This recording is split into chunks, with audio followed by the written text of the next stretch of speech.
Ay, isang magandang umaga po. Ayan. Kausapin po natin ngayon yung arresting nung lalaking sumaksak dyan sa 14-year-old na bata dyan sa TV5. Ayan. Para po makilala niyo kung sino yung masigasig na gwardiya ng TV5. Ayan. Ayan, sir, magandang umaga, sir. Sir, pakilala po muna kayo. Magandang umaga po, ako po si SG Comploma ng TV5 Reliance. Sir, paano po yung tumispundi kagad o sa nangyaring sinili ganyan? Ano po binigyan po kami ng team rin nung OIC namin na maging alerto sa bawat pwesto kasi pwede na sa loob lang namin yung nanaksak na yun. Namin na maging alerto, baka nakapasok sa area namin. Habang pinapractice ko sir yung trabaho ko, nakita ko siya, saktong 6. Saan banda mo nakita yung... Nasa siya sir nasa mga parada ng mga OB ba namin. Umagapang siya. Pagkakita ko sa kanya, pinahinto ko na siya. Sabi ko, minto ka dyan, umupo ka. Huwag ka lang gumalaw. Pero hindi naman siya pumalag. Wala na sir, hindi na siya pumalag. Saka ko na tinawag yung mga kasama ko. Doon na namin siya nahawakan. Tapos ngayon, inas ka na rin ng polis. Oo sir, nandun na kaagad yan. Eh, sir. Doon siya sir sa doon siya sa may entrance Ikaw sir, ikaw naman yung nakatabay sa entrance. Ako po yung nakasabi yung pangyayari ko kung para nagsakto. Ano ba ma-advise sa mga guardian tulad nyo na may mga nangyaring ganyan, insidente? Maging lang, alerto lang.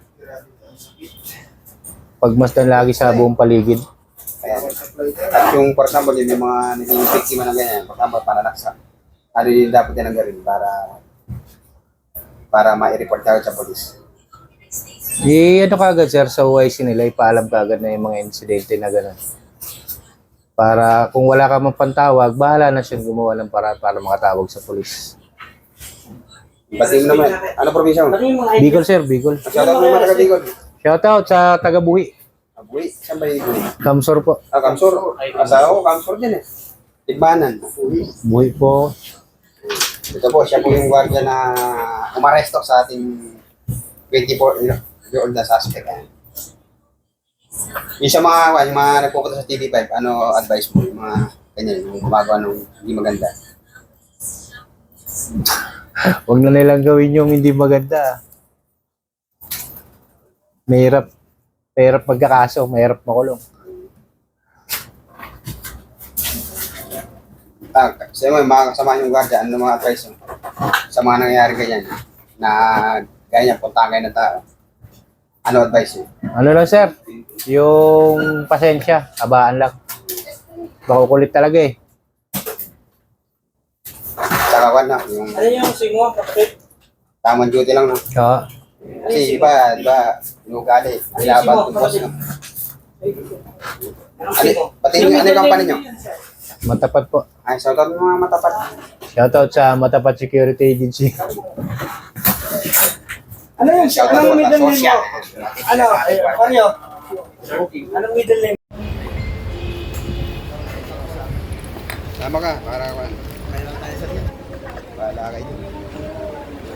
Kukuha na pa natin yung ating movie. Wala ko lang. Kasi, confess.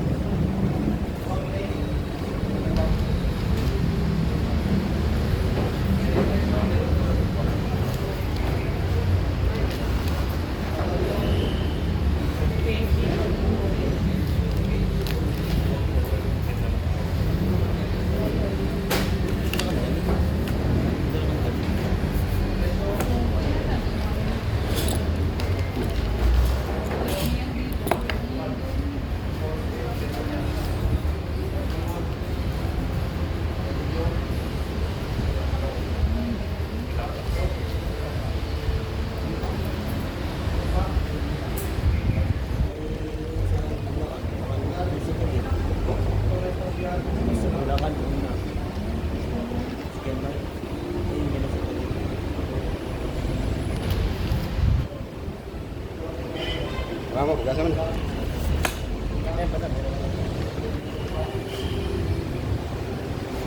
Mabait naman ito. Ganda ng issue ka kasi